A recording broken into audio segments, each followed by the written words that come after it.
setiap bidang kehidupan kami Bapak. Dalam keluarga, finansial, hubungan kami dimanapun kami bergaul. Tuhan, terutama hubungan kami dengan Tuhan Yesus Tuhan. Tidak ada rasa terhukum lagi. Tidak ada rasa takut lagi di hadapan Tuhan. Tapi yang ada adalah rasa hormat yang ilahi. Sehingga kami boleh menerima segala yang sudah Tuhan siapkan buat kami Tuhan. Tahun ke depan menjadi tahun yang jauh lebih baik untuk setiap kami di tempat ini. Terima kasih Bapak, di dalam nama Yesus kami siap menerima firman-Mu. Dalam nama Yesus kami sudah berdoa dan mengucap syukur. Mari bersama saya ucapkan amin. Amin. Silakan duduk. Kita bersyukur saudara untuk kesaksian-kesaksian yang kita boleh dengar. Firman Tuhan ajaib, Tuhan hidup di tempat ini. Dan saya percaya ini baru permulaan dari apa yang Tuhan lakukan di tempat ini. Karena begitu banyak yang Tuhan akan supply lagi kepada kita, blessing-nya, power-nya, kehidupannya. Nah, malam ini saya akan ambil waktu sebentar untuk bicara mengapa harus ada Kristus lahir. Apa hubungannya Kristus dengan kehidupan kita? Ya, saya pikir kita sudah sering bicara tentang ini, tetapi supaya kita lebih establish lagi, lebih mantap lagi, sehingga kita lebih suka lagi mengucap syukur. Kalau kita lihat di Kolose pasal 2, Kolose pasal 2, ayat yang ke-6, kamu telah menerima Kristus Yesus, Tuhan kita. Karena itu hendaklah hidupmu tetap di dalam Dia. Hendaklah kamu berakar di dalam Dia, dibangun di atas Dia. Hendaklah kamu bertambah teguh dalam iman yang telah diajarkan kepadamu, dan hendaklah hatimu melimpah dengan syukur. Hendaklah kamu teguh dalam iman dan hati melimpah dengan syukur. Ini kombinasi yang sekarang sudah jarang ya. Melimpah atau teguh di dalam iman dan melimpah dengan syukur. Sudah lihat kombinasi ini sudah jarang. Ada orang yang beriman, klaim. Tapi kalau tidak terjadi, langsung kecil hati ya. Ini kombinasi yang harus kita bangkitkan. Iman dan ucapan syukur. Ini penting. Oleh karena itu mengapa kita berdoa terus di tempat ini, supaya pewahyuan akan firman Tuhan itu semakin bertambah, sehingga kita semakin godly, semakin seperti destiny kita, seperti Allah. Akhir-akhir ini sedang ramai di medsos dikatakan bahwa kalau orang Kristen itu percaya Allah beranak, lalu siapa yang nolong dia melahirkan seperti itu ya.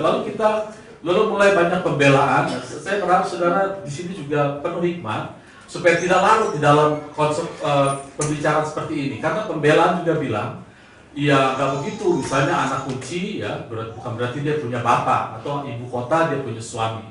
Saudara, kita betul-betul anak Allah, saudara. Allah memperanakan kita. Nggak sama dengan anak kunci. Saudara jangan terpengaruh dengan hal seperti ini. Saya membukakan ayatnya sebelum saya masuk ke topik pembicaraan kita. Efesus pasalnya yang kelima. Efesus pasalnya yang kelima.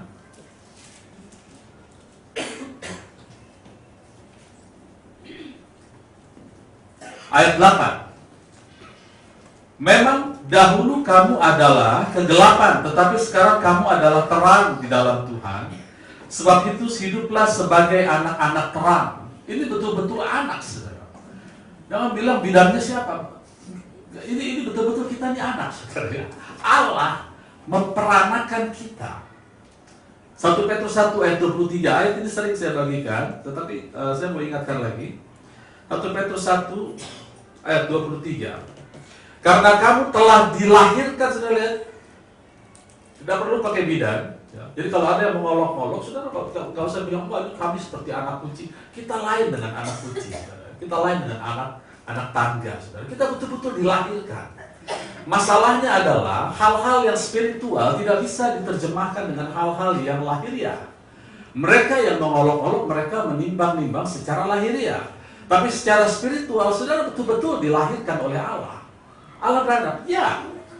Firman Tuhan mengatakan, jangan mau turun status, saudara. Kita adalah anak-anak Allah. Kita dilahirkan dan bukan dari benih yang fana, tetapi dari benih yang tidak fana, oleh firman Allah yang hidup dan yang kekal. 1 Yohanes 3. Ini bertentangan dengan kepercayaan banyak orang, tapi saudara jangan goyah. 1 Yohanes pasal 3 ayat 1. Lihatlah betapa besar kasih yang dikaruniakan Bapa kepada kita, sehingga kita disebut anak-anak Allah. Betul-betul anak, saudara. Betul-betul dilahirkan. Dan memang kita adalah anak-anak Allah. Memang anak Allah, saudara. Betul-betul kita dilahirkan. Karena itu dunia tidak mengenal kita, sebab dunia tidak mengenal Dia. Saudara-saudaraku yang kekasih, sekarang kita adalah anak-anak Allah, disebut lagi, saudara. Jangan mau turun status, saudara. Jangan larut dengan pembelaan-pembelaan yang berusaha membela iman kita. Iman tidak perlu dibela. Saya ingat kata-kata Pak Alberti, iman tidak perlu pembuktian. Percaya saja bahwa kita anak Allah. Status kita tinggi. Dan hal-hal yang rohani tidak bisa diterjemahkan dengan lahiriah. Ada ingat ayatnya 1 Korintus 2 ayat 14. 1 Korintus 2 ayat 14. Tetapi manusia duniawi tidak menerima apa yang berasal dari roh Allah, karena hal itu adalah suatu kebodohan. Bodoh ya? Kita dibilang bodoh. Masa Allah beranak? Dan ia tidak dapat memahaminya, sebab hal itu hanya dapat dinilai secara rohani. Poin saya adalah, saudara jangan mau turun status di dalam benak kita. Saudara betul-betul anak-anak Allah, punya hak istimewa, punya DNA yang sama dengan Bapa kita. Alkitab berkali-kali mengatakan Son of Light, karena Bapa kita adalah terang. God is light, saudara, the Son of Light. Ya, kita anak-anak Allah. Dan bersyukur kita mendengar kesaksian-kesaksian bagaimana Allah hidup di dalam kita. Begitulah seharusnya kita sebagai anak-anak. Terus gimana Pak kalau kita diolok-olok oleh itu? Saudara, sabar. Sabar itu bukan roh agamawi, sabar itu Allah. Bayangkan Allah itu, Allah kita yang penuh kasih, gerejanya dibakar, umatnya ditindas. Dia sepertinya tidak berbuat apa-apa. Bukan tidak berbuat apa-apa, dia menunggu kita berkata-kata. Saudara belajar di Kisah Rasul, bagaimana Paulus yang diganggu dalam pelayanannya, dia cuma berkata kepada seseorang, dikatakan, tangan Tuhan akan menimpa kau. Orang itu buta. Semakin saudara bertumbuh di tempat ini, tahu status kita bahwa kita anak Allah, semakin berbahaya orang mengganggu kita. Karena kalau kita bicara buta betulan, saudara. Dan mereka butuh belas kasihan kita, bukan butuh kutukan kita, saudara. Oleh karena sekali lagi, saudara, jangan mau turun status saudara diperanakan oleh Allah. Allah kita beranak, spirit to spirit. Jangan diterjemahkan secara jasmani. Nah, mengapa Christmas? Mengapa Natal harus ada? Mengapa Yesus? Saya mau ceritakan sebentar saja, mudah-mudahan ini bisa membuka wawasan kita. Kita kembali ke Kejadian pasal 1. Ayat pasal yang favorit, buku favorit. Allah berfirman, ayat 26. Baiklah kita menjadikan manusia menurut gambar dan rupa kita. Belum melahirkan, menjadikan. Saudara dilahirkan. Dilihat bedanya. Adam dijadikan, copy paste. Saudara dilahirkan, statusnya sama, anak Allah. Ya. Berkuasa atas ikan di laut, burung-burung di udara, atas ternak, segala dan di atas seluruh bumi.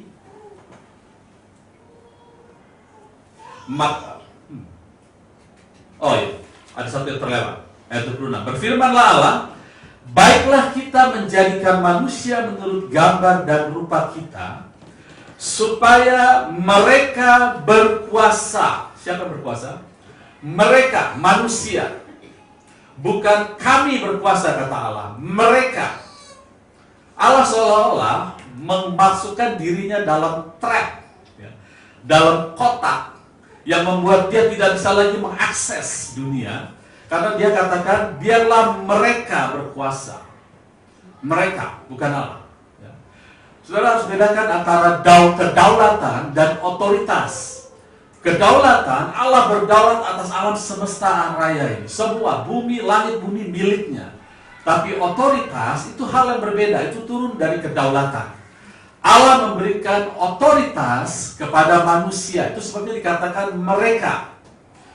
Berkali-kali dikatakan Allah adalah kudus. Kudus, kudus, kuduslah Dia. Artinya, Dia akan selalu pegang apa yang Dia katakan. Yang Dia katakan tidak akan pernah dilanggar. Mazmur 89 katakan, Semua yang keluar dari mulutku tidak pernah kutarik lagi. Jadi waktu Allah mengatakan, biarlah mereka berkuasa, wah, Allah sudah tidak bisa campur tangan lagi. Setuju? Mazmur pasal 8, nanti kita kembali ke sini. Mazmur pasal 8, ini penting, ini kritikal untuk kita mengerti.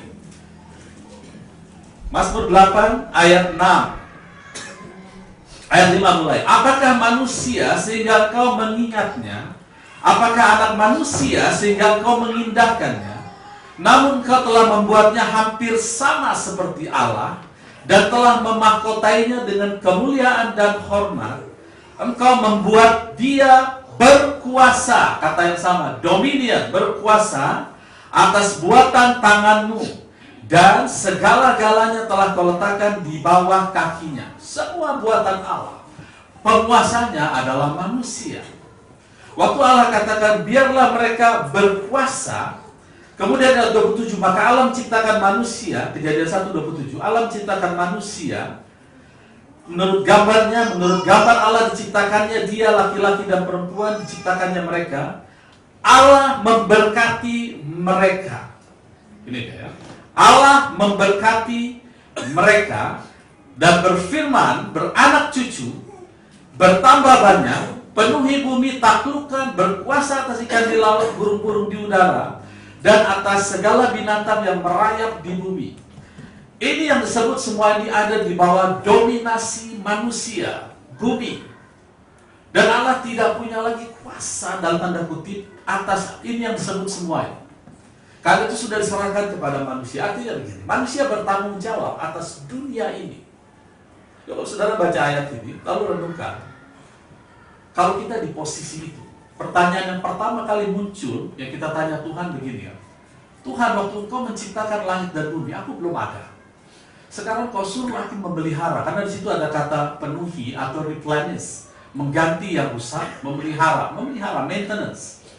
Kan kita bisa tanya, waktu Tuhan menciptakan langit dan bumi, saya nggak ada. Handbooknya juga tidak ada. Manufaktur booknya, lalu pedoman saya memelihara apa? Nah, kata-kata Tuhan, replenish atau pelihara, penuhi bumi, itu adalah handbooknya. Karena itu adalah blessing, power atau pemberdayaan dari Tuhan, sehingga manusia mampu melakukan apa yang Allah lakukan. Manusia menjadi sedikit di bawah Allah, seperti Mazmur katakan. Artinya saudara, sekarang tanggung jawab itu diberikan kepada manusia. Allah tidak memiliki lagi otoritas di bumi. Amin. Ini agak berat. Gak banyak orang bisa terimanya. Allah tidak memiliki otoritas. Allah yang mengatakan, berkuasalah mereka, bukan kami. Itu sebabnya waktu dia bangkit di Matius pasal terakhir dikatakan, segala kuasa di langit dan di bumi ada di bawah tanganku. Loh, selama ini kemana aja bro? Kita bisa tanya, Tuhan selama ini kuasa itu kemana? Memang tidak ada. Diberikan kepada manusia. Betul. Jadi Allah memang betul-betul memberikan itu kepada manusia. Tugas manusia adalah berkuasa di bumi. Nanti waktu Yesus bangkit, di langit dan di bumi. Karena segala kuasa di surga dan di bumi. Makanya posisi kita sebagai orang percaya jauh lebih besar dari Adam dan Hawa. Jauh lebih besar. Nah, kemudian kita lanjut lagi. Berkuasa dan kemudian Allah bicara begini, lihatlah aku memberikan kepadamu segala tumbuh-tumbuhan yang berbiji di seluruh bumi dan segala pohon-pohon buahnya yang berbiji, itu yang menjadi makananmu. Saya sambung ya, saya sambung. Lalu Allah berkata, semua pohon, ayat 16, Kejadian 2:16, semua pohon taman ini boleh kau makan buahnya dengan bebas. Waktu Allah katakan begini, berkuasalah di bumi, bermultiplikasi, beranak cucu, bertambah banyak, berkuasa di bumi, penuhi itu atau pelihara itu, lalu makan semuanya boleh. Kemudian disebutkan ini, mengenai taman, pohon pengetahuan yang baik dan yang jahat, jangan kau makan buahnya, sebab pada hari engkau memakannya, engkau pasti mati. Kenapa tiba-tiba Allah mengucapkan kata-kata yang tidak baik? Mati. Apa saudara? Orang dunia banyak tidak mengerti. Padahal kematian adalah bagian dari covenant. Bayangkan dia katakan, Adam atau manusia, beranak cucu, bertambah banyak, kuasai bumi, penuhi bumi, berkuasa atas ikan di laut, burung di udara, dan semua boleh kau makan, tapi yang satu jangan kau makan. Kalau kau makan, kau mati. Dan Allah berkata ini, dia janji atau dia swear kepada dirinya sendiri, berkuasa di bumi demi aku, penuhi bumi demi aku, pelihara bumi demi aku. Dia berjanji kepada dia, apa yang dia ucapkan tidak akan pernah kembali. Yang satu itu jangan kau mati, kalau kau makan kau akan mati demi aku. Artinya Allah harus meyakinkan bahwa kamu harus, kan Allah tahu bahwa dia pasti makan buahnya. Tapi pertanyaannya, orang tidak mengerti, mengapa Allah menginginkan kematian manusia? Benarkah Allah menginginkan kematian manusia? Oh, ini hikmat yang luar biasa, dalam, panjang, luas, lebarnya. Iblis tidak tahu, sehingga iblis suka sekali dengan mati. Ya. Maka dikatakan, kalau dia tahu bahwa dia menyalibkan anak Allah, dia akan batalkan semua rencana penyaliban Tuhan Yesus. Kata-kata yang disebut, kalau kau makan, engkau akan mati. Atau dengan kata lain, seseorang harus mati. Allah katakan, aku adalah Allah, aku adalah kasih. Aku akan mengasihimu sampai mati. Dan bukan dulu 2 Petrus pasal terakhir, supaya kita clear, kita jangan salah sangka terhadap Allah. 2 Petrus pasal 3, Tuhan, ayat 9. 2 Petrus 3 ayat 9. Tuhan tidak lalai menepati janjinya, sekalipun ada orang yang menganggapnya sebagai kelalaian. Tetapi ia sabar terhadap kamu karena ia menghendaki supaya jangan ada yang mati atau binasa, melainkan supaya semua orang berbalik dan bertobat. Malaikat katakan Allah tidak berubah. Artinya kalau di perjanjian baru Allah mengatakan dia tidak ingin satu pun binasa. Dari sejak kejadian pasal 1, Allah tidak pernah menghendaki ada binasa. Pertanyaannya, kenapa muncul kata-kata mati dari mulut Allah sendiri? Kuasai bumi, penuhi bumi, berkuasalah, have dominion. Kemudian yang satu itu jangan kau makan, kalau kau makan, kau mati. Itu adalah bagian dari covenant. Nah sekarang waktu Allah mengangkat manusia menjadi tuan atas bumi ini, Allah seperti berkata begini, sekarang semua kuciptakan, semua punya tubuh, jasmani. Maka di antara semua yang punya tubuh, yang menjadi Tuhan, menjadi tuan atas bumi ini adalah hanya manusia. Kalau ada orang yang ingin merebut kekuasaan itu, atau spirit yang ingin merebut kekuasaan itu, spirit itu harus punya tubuh. Baru dia bisa merebut kekuasaan secara legal. Karena begini, waktu Allah menciptakan bumi, langit dan bumi menjadi sesuatu yang tangible, yang kelihatan, bukan lagi dunia roh, tapi dunia yang bisa kita lihat kasat mata. Maka Allah sudah menetapkan ketuanya adalah manusia dan memiliki tubuh. Siapapun yang ingin menguasai bumi, dia harus punya tubuh. Disinilah muncul Lucifer. Dia memakai ular. Ular tidak didesain untuk berjalan dalam spirit. Ular tidak didesain untuk berjalan di dalam roh. Dia binatang, tapi dia punya jiwa cerdik. Saudara tahu hewan peliharaan cerdik. Hewan cerdik biasa, tapi mereka tidak pernah didesain memiliki roh. Itu sebabnya waktu iblis datang kepada ular bernegosiasi, dan ular menerima itu tubuhnya untuk dipakai oleh iblis. Lalu yang pertama Allah kutuk adalah iblis. Ular dikatakan begini, karena kau melakukan ini, terkutuklah kau, karena kau tidak pernah didesain untuk memakai spirit. Sekarang kau sudah melanggar perjanjian, melanggar desainku. Kau biarkan iblis memakai dirimu. Kau harusnya dipimpin oleh manusia. Tuhanmu atau tuanmu, lordshipmu adalah manusia. Kemudian kepada iblis dikatakan, kepada iblis sudah dikutuk oleh Allah. Dan wanita juga kena. Yang saya pikirkan, Tuhan, kenapa Tuhan langsung menuju ke rahim? Kejam amat, ke wanita langsung dengan susah payah kau akan melahirkan. Karena saudara, ada satu rencana Allah, desain Allah, bahwa wanita adalah channel spesial dari kerajaan surga untuk Allah meluncur masuk ke dunia. Pak Fredrik sudah bagian hari Minggu, bahwa setiap janin yang dilahir, yang dibentuk dalam, setiap anak yang dibentuk di dalam rahim ibu, itu berasal dari benih laki-laki dan darahnya tidak bercampur dengan darah ibu. Kalau bercampur berbahaya, saudara. Ya. Kalau anak itu bercampur darahnya O, ibunya B, dia akan mengalami kematian. Atau kalau bercampur berarti semua darah manusia golongan darahnya sama semua. Karena kalau tidak si ibu berbahaya. Artinya begini, ada satu planning, rencana Allah yang maha agung yang tidak pernah dimengerti oleh iblis. Bahwa Allah memang sudah menyerahkan otoritas kepada manusia. Dia sudah lepas tangan, dalam tanda kutip, karena Allah terus ngelit melalui roh, ya, memimpin melalui roh. Tapi saya pakai bahasa manusia ya. Just in case, kalau ada kekacauan, Allah masih punya kedaulatan di langit dan bumi. Dia harus bisa mengakses manusia. Dan jalurnya adalah wanita. Dia bisa taruh benihnya. Ini yang iblis tidak tahu. Ini planning yang Allah buat, yang iblis tidak tahu. Itu sebabnya, saudara, untuk wanita yang sudah di dalam Kristus, jangan takut.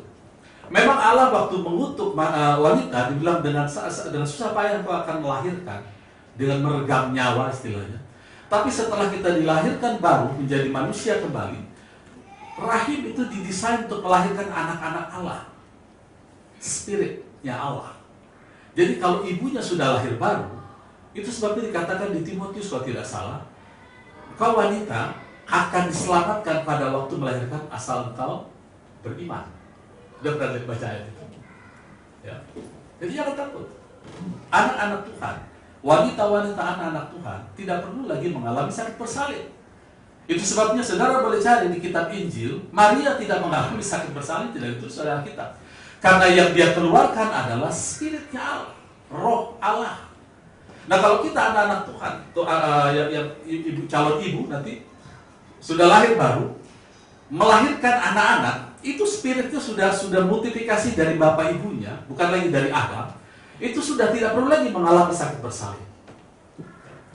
Oh tapi saya kemarin sakit pak, tidak apa-apa ya, sudah. Sudah semua itu hanya akan berlaku dengan knowledge, dengan pengetahuan ya. Oke, sampai di mana tadi? Nah ini planningnya. Kemudian di Kejadian 3 ayat 15 Allah berkata begini, aku akan mengadakan permusuhan antara engkau dan perempuan ini, antara keturunanmu dan keturunannya. Keturunannya akan meremukkan kepalamu dan engkau akan meremukkan tumitnya. Ini luar biasa. Allah bilang begini, pakai bahasa sehari-hari. Iblis, oke. Kau sudah kau tahu ya, bahwa untuk menjadi tuan harus punya body, harus punya tubuh. Kau sudah mengakses ular, sekarang kau mengalahkan perempuan ini. Tapi ingat, aku mengadakan permusuhan, artinya gini, enmity. Saya belum sempat gali bahasa literatur saya, bahasa aslinya, tapi ada yang menerjemahkan seperti ini. Enmity atau permusuhan di sini adalah maksudnya bahwa perempuan ini sudah didesain khusus untuk Allah sebagai channel, saluran dari kerajaan Allah untuk masuk ke dalam sistem di bumi. Oke? Ya. Allah menaruh rohnya di dalam janin wanita, di dalam rahim wanita, untuk dia masuk. Dan Allah harus menyediakan tubuh. Karena kembali syaratnya, untuk berkuasa, karena bumi ini adalah kasat mata, maka syaratnya dia harus punya tubuh. Nah Allah yang adalah roh, tidak bisa serta-merta keluar sebagai spirit langsung memerintah. Tidak bisa, dia perlu tubuh. Nah itu sebabnya dia memerlukan tubuh yang bisa mati. Karena tadi dikatakan, kau berkuasa, kuasai bumi, semua boleh kau makan, tapi yang satu ini jangan kau makan. Kalau kau makan, kau akan mati. Itu adalah covenant. Allah tahu akan terjadi hal-hal seperti ini, dan akan terjadi kematian, dan Allah mengasihi kita sampai kita mati, atau Allah mengasihi manusia sampai manusia mati. Itu sebabnya Allah katakan, seseorang harus mati. Seseorang harus mati supaya rencana Allah membuat Taman Eden di bumi tidak pernah gagal. Dan rencana Allah menciptakan manusia ilahi tidak pernah gagal. Kita adalah hasilnya. Kita adalah hasilnya. Nah, itu sebabnya waktu Allah katakan, aku mengadakan permusuhan antara engkau dan wanita ini. Itu adalah tubuh jasmani, keturunanmu dan keturunan wanita ini. Benihmu dan benih wanita ini. Allah mendefine dua keadaan. Secara spirit, benih wanita itu dan benih ular dan tubuh yang didapat dari wanita Maria, dan tubuh yang dikuasai oleh iblis zaman. Jadi Allah sudah memperhitungkan semuanya. Nah sekarang Allah turun ke dalam dunia, masuk ke dalam rahimnya Maria. Dia sebetulnya sudah, kalau saudara baca di kitab Ibrani, kapan Yesus mati menebus dosa kita? Kita buka ayatnya sekarang. Kita buka ayat. Ini rencana Allah yang luar biasa. Ibrani pasal 4 ayat yang ketiga.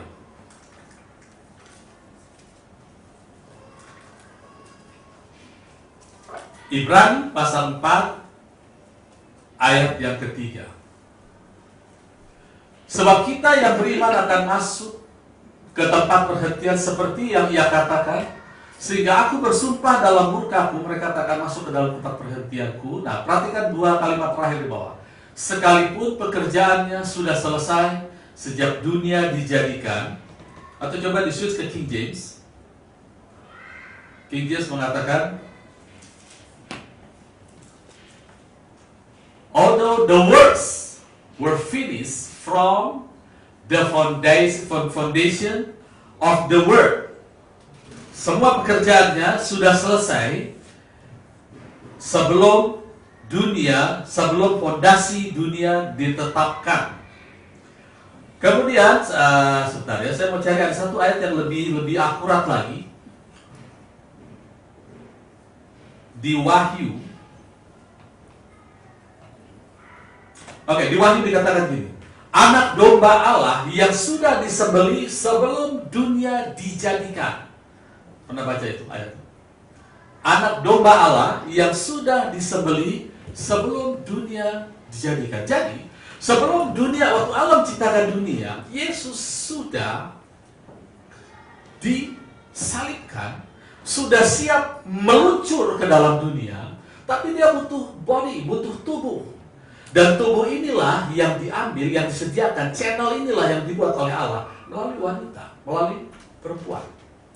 Kita buka lagi Ibrani pasalnya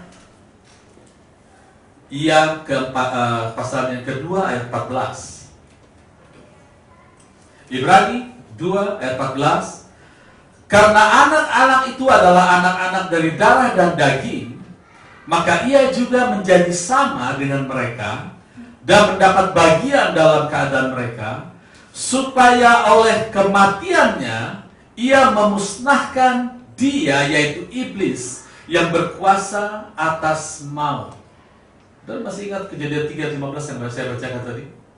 Aku akan mengadakan permusuhan antara kau dan wanita ini, benihmu dan benihnya. Keturunannya engkau akan memanggut tumit dari wanita ini, dan keturunan wanita ini akan meremukkan kepalamu. Itu digenapi di sini. Waktu Tuhan Yesus katakan, waktu Allah mengatakan, beranak cucu, bermultiplikasi, bertambah banyak, kuasai bumi, makan semua tanaman ini, buah-buahnya boleh kau makan, yang satu jangan, kalau kau makan kau mati. Ini dia, digenapi di sini. Bukan berarti Allah ingin manusia mati, tidak. Allah sudah siapkan dirinya akan mati, menggantikan manusia. Allah sudah siapkan jauh-jauh hari. Jadi Injil sudah ada di Kejadian pasal 2. Berita Injil itu. Karena di sini dikatakan, karena anak-anak itu adalah anak-anak darah dan daging, maka ia juga menjadi sama dengan mereka, mendapat bagian dalam keadaan mereka, supaya oleh kematiannya ia memusnahkan dia, yaitu iblis yang berkuasa atas maut. Sudah camkan di dalam pikiran kita. Allah tidak menghendaki kita binasa. Allah tidak pernah menghendaki manusia binasa. Sekalipun di Kejadian dikatakan jangan makan, kalau kau makan kau mati. Allah harus yakinkan, Allah harus make sure, atau Allah harus pastikan harus ada yang mati. Tapi bukan manusia, Kristus yang mati. Itu hati Allah. Karena dia adalah kasih. Dia akan mengasihi manusia sampai kepada kematian.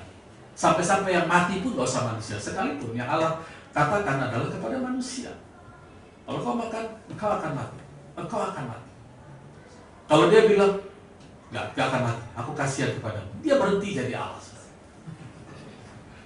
Karena dia tidak mungkin, Allah tidak bisa berdusta. Titus katakan, bukan Titus. Titus 1.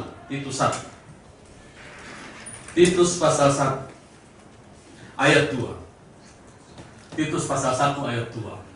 Dan berdasarkan pengharapan yang akan hidup yang kekal yang sebelum permulaan zaman sudah dijanjikan oleh Allah yang tidak berdusta. Kita switch ke King James, lebih bagus kata-katanya. King James bilang begini, I hope, in hope, dalam pengharapan of eternal life, hidup kekal, yaitu Allah that cannot lie. Allah yang tidak bisa berdusta. Bukan tidak mau, tidak bisa. Allah bisa melakukan apa saja kok Pak, berdusta dia tidak bisa. Itu sebabnya waktu dia katakan, kau akan mati, dia harus pastikan harus mati. Tetapi karena dia kasih, maka dia pastikan seseorang harus mati.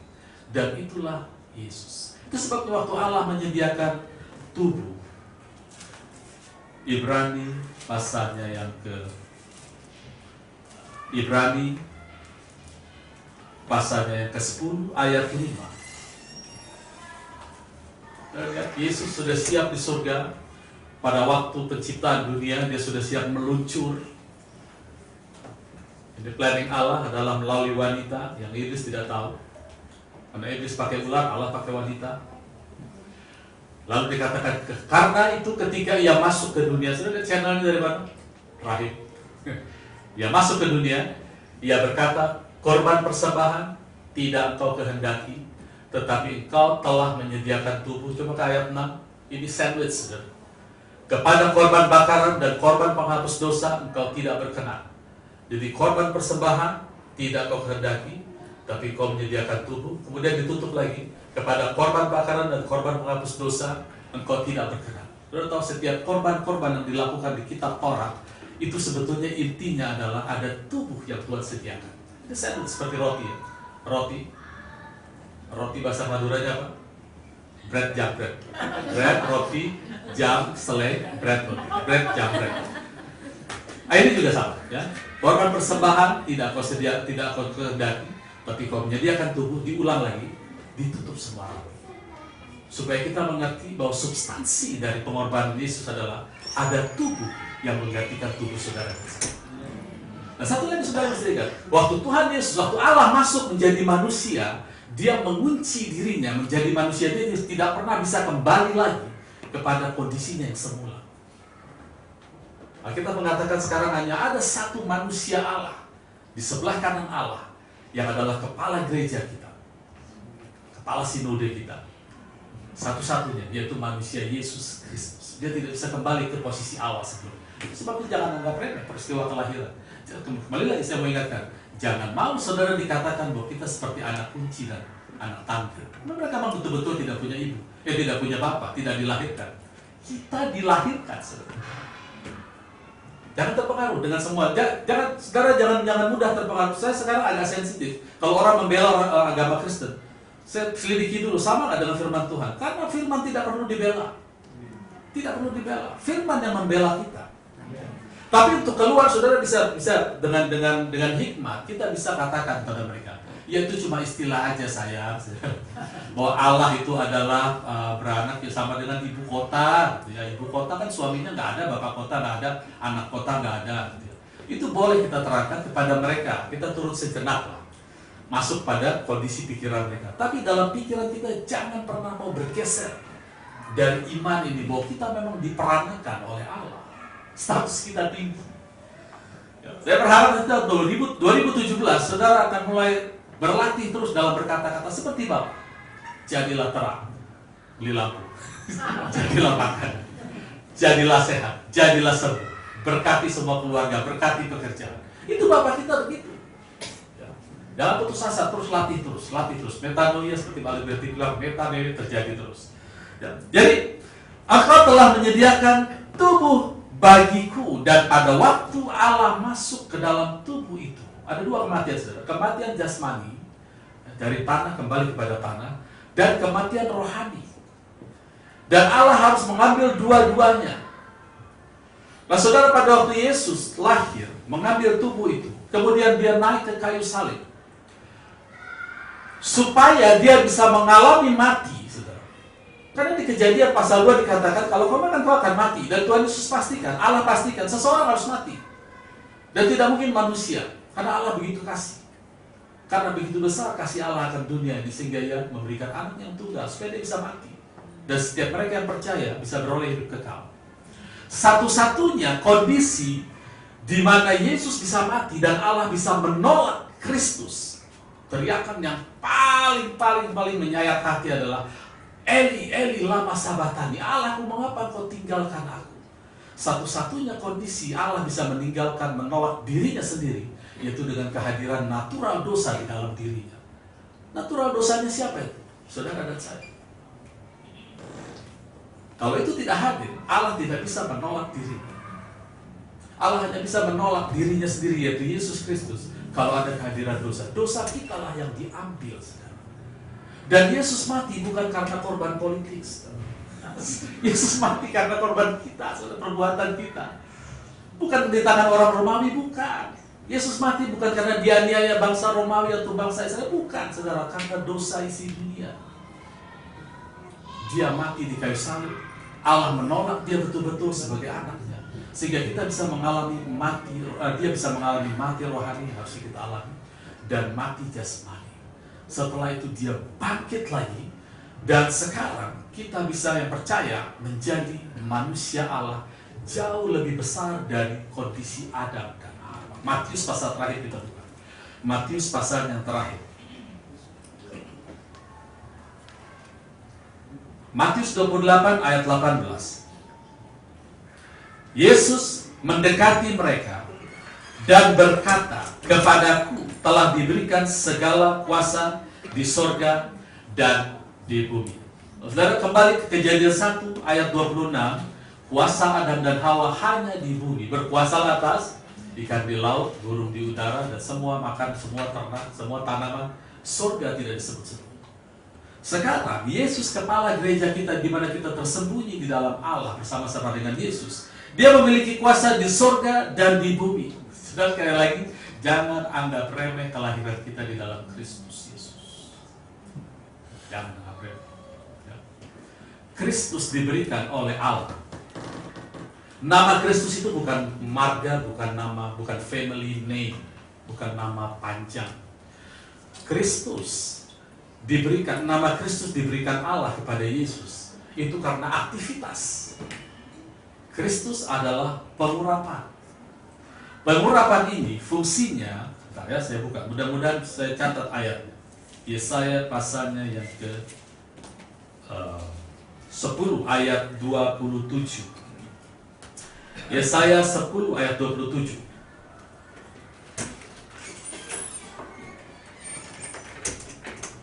Pada waktu itu beban yang ditimpakan mereka atas bahumu akan terbuang, dan kuk yang diletakkan atas tengkukmu akan lenyap. Coba di-switch ke King James Version. Hafalkan ayatnya. Ingat-ingat, waktu itu beban ditimpakan, and it shall come to pass in that day, pada zaman Yesus datang, that his burden shall be taken away from off thy shoulder, and his yoke from off thy neck. Dari tengkuk, beban akan dilepaskan. And the yoke, beban itu, ikatan itu, shall be destroyed. Destroyed tidak bisa lagi dibentuk, because of Christ, atau karena Kristus. Karena Kristus artinya anointing, Mesias yang diurapi atau urapan. Jadi urapan itu fungsinya adalah melepaskan semua ikatan, semua beban, sakit penyakit, kelemahan, kemiskinan. Nah, nama Kristus diberikan kepada Yesus karena aktivitas ini. Karena aktivitas ini. Dan nama itu sekarang melekat di tubuh kita karena kita adalah anak dari Yesus Kristus. Sama dengan Yohanes Pembaptis. Nama pembaptis diberikan bukan karena keluarganya namanya pembaptis, bukan. Karena aktivitasnya membaptis orang. Maka diberikan nama Yohanes Pembaptis. Sekarang Yesus aktivitasnya adalah melepaskan ikatan, menyembuhkan orang, memberitakan kabar baik kepada miskin supaya tidak miskin lagi. Maka disebut Yesus Kristus. Setelah dia naik menjadi Kristus Yesus, yaitu pengurapan yang membawa Yesus. Yesus adalah kelepasan, kesembuhan, damai sejahtera, dan sebagainya. Jadi karena Yesus ini bisa dipalsu, saudara. Ya. Orang-orang dunia bisa membuat mujizat yang sama, kesembuhan, kelepasan bisa. Tapi Yesus dikawal oleh, tadinya dia Yesus Kristus, waktu naik menjadi Kristus, Yesus, di dalam Kristus ada Yesus. Kita juga sama. Kita menjadi bagian dari Kristus atau bagian dari tubuh pengurapan itu. Jadi saya makin mengerti juga waktu diberikan Pak Liberty bahwa metanoia ini penting. Karena setelah kita bermetanoia, semua yang dilakukan oleh pengurapan itu pasti terjadi. Kita dilepaskan, kita diperkaya. Jangan takut dengan kata-kata kaya, saudara. Saudara harus diperkaya tahun 2017. Ini bukan prosperity. Gospel memang diciptakan untuk menaikkan derajat kehidupan orang-orangnya, warga kerajaan. Kristus datang melalui Maria, dia mengambil tubuh dari wanita ini, lalu dia masuk ke dalamnya, dia bertumbuh di dalam kasih karunia, di dalam anugerah, di dalam imannya, kemudian sampai dia naik ke kayu salib, dan pada saat itu dia ambil seluruh dosa dan pelanggaran kita. Disitulah momen di mana Allah bisa melepaskan atau menolak dirinya sendiri karena dosa kita hadir. Camkan lagi dalam pikiran, Yesus tidak dibunuh oleh politik, tidak dibunuh oleh siapapun. Yesus dibunuh oleh dosa manusia. Itu kata Alkitab. Dan karena itulah sekarang kita bangkit sebagai anak-anak Allah. Kita dibenarkan sebagai anak-anak Allah. Apa yang mau Yesus lakukan di dalam kita? Dan saya dalam beberapa grup yang saya ikuti, buka Efesus 4 ayat 20. Dalam beberapa grup yang saya ikuti, banyak sekali saudara-saudara kita yang begitu saya suka sih lihat spiritnya ya. Menggebu-gebu di dalam Yesus, saking menggebu-gebunya suka kebablasan. Ada statement, Yesus datang ke dunia tidak membawa moral etika. Oh iya, kah Yesus tidak membawa moral etika? Lalu apakah kita tidak bermoral? Oh bermoral, jelas kita bermoral dan punya etika. Lalu kalau Yesus tidak bawa moral, siapa yang kita pakai? Moral dari dunia. Ini juga bahaya, saudara. Kita harus pakai moralnya Yesus, moral kerajaan Allah, etika kerajaan Allah. Yesus bawa moral, etika. Masih ingat Yesaya pasal 33 katakan, Allah adalah hukum, pembuat hukum, dia menjalankan hukum, dia adalah hakim kita. Jadi kerajaan surga juga berjalan dengan hukum, dengan aturan. Tapi aturan itu membuat kita nyaman, saudara. Itu disebut kuku nyaman, bebanku enak. Karena kita berjalan di dalam kodrat ilahi. Nah, Efesus 4 ayat 20 bilang begini, tetapi kamu bukan demikian, kamu telah belajar mengenal pengurapan. Nah, sesuatu yang aktif, pengurapan ini aktif. 21. Karena kamu telah mendengar tentang dia, menerima pengajaran di dalam dia, doktrin di dalam dia, menurut righteousness atau natural yang nyata di dalam Yesus. 22. Yaitu bahwa kamu berhubung dengan kehidupan kamu yang dahulu harus menanggalkan manusia lama yang menemui kebinasaan oleh nafsunya yang menyesatkan. 23. Supaya kamu dibaharui dalam roh dan pikiran. 24. Dan mengenakan manusia baru yang telah diciptakan menurut kehendak Allah di dalam naturalnya Allah dan kekudusan Allah yang sesungguhnya. Ini kondisi yang lebih tinggi dari Adam dan Hawa. Sekarang kita mulai lagi dari ayat 20 tapi di-switch ke the message. Nah, ini lebih enak, ya. Efesus 4 ayat 20, the message, ayat terakhir. Pemain musik boleh siap-siap, tapi dudukkan dulu tepat. Siap-siap semua, siap maju ke depan. But that's no life for you, you learn Christ. My assumption is that you have paid careful. Kau sudah memperhatikan betul-betul memperhatikan dia, dan kita betul-betul diajar di dalam kebenaran yang kita miliki di dalam Kristus. 22. Poin terakhir nanti di 24 ya. Since then we do not have the excuse ignorance. Kita tidak lagi bilang saya nggak tahu. Karena Roh Allah yang ada di dalam kita mengajar. Kita nggak ada lagi excuse. Bukan berarti ada penghukuman, tidak. Tuhan sudah membuat kita sedemikian rupa sehingga kita bisa belajar seluruh kepenuhan Allah kita bisa miliki dalam dia. Kemudian I do mean everything connected with that old way life has to go. Cara hidup yang lama harus keluar. yang sudah mengakar di dalam kita. Lari dari itu, ya. And then take on the entire new way life of God, fashion life. Nah, sekarang ayat 24 udah loncat kepanjangan. 24. And working itself into your conduct. Ini lihat ya. Dan mengerjakan di dalam kita as God accurately, seperti Allah, secara akurat, secara presisi, reproduce His character in you. Allah ingin membangkitkan kita dengan karakter ilahi. Orang Inggris bilang godliness, diterjemahkan ke bahasa Indonesia sebagai hidup saleh. Karakter ilahi yang bermoral, etika. Di sini saudara lihat, di sini dia ya. Bahwa Allah ingin membangkitkan kita manusia ilahi. Siapa yang membangun itu? Bukan kita. Allah. Itu sebabnya Yesus harus bawa moral etika-nya Allah ke dalam hidup kita, supaya kita bisa bermoral etika milik Allah.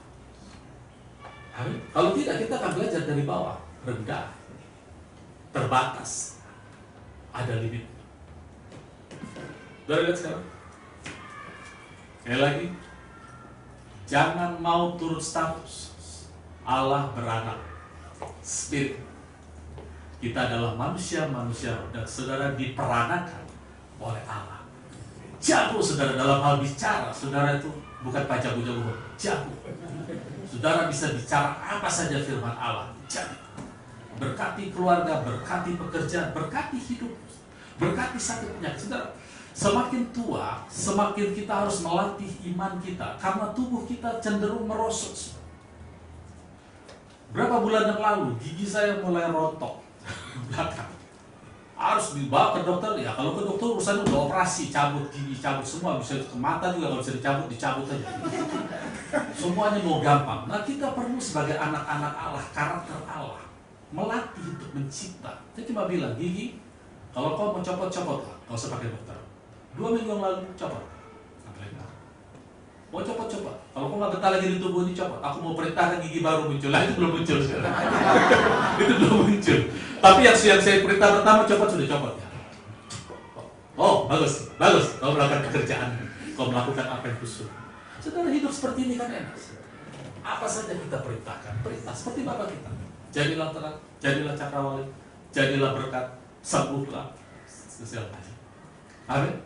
Puji Tuhan, Tuhan Yesus memberkati selamat tahun baru. Kita berdoa. Tuhan Yesus, terima kasih Tuhan untuk malam hari ini. Kami bersyukur Tuhan, kami dilahirkan oleh Allah yang dahsyat. Bapa kami, Bapa roh kami adalah Allah. Tuhan Yesus, terima kasih Bapa untuk segala kuasa, segala kemuliaan yang Tuhan berikan di dalam hidup kami bersama dengan Kristus. Tuhan, ajar kami untuk hidup di dalam kemuliaan, menghidupi hidup di dalam Kristus Bapa, supaya kami boleh menjadi barang display kerajaan Allah. Kami boleh menjadi manusia-manusia Allah yang tidak mudah kecil hati, seperti Bapa di surga yang sangat sabar. Demikianlah kami bertumbuh di dunia ini, Tuhan Yesus. Terima kasih Bapa, berkati setiap anak-anak umat-Mu di tempat ini Tuhan, terutama dengan pengenalan akan Tuhan Yesus yang berlimpah-limpah lagi Tuhan Yesus, supaya kami sungguh semakin memuliakan Allah. Terima kasih Bapa, di dalam nama Yesus kami sudah berdoa dan mengucap syukur. Amin. Amin.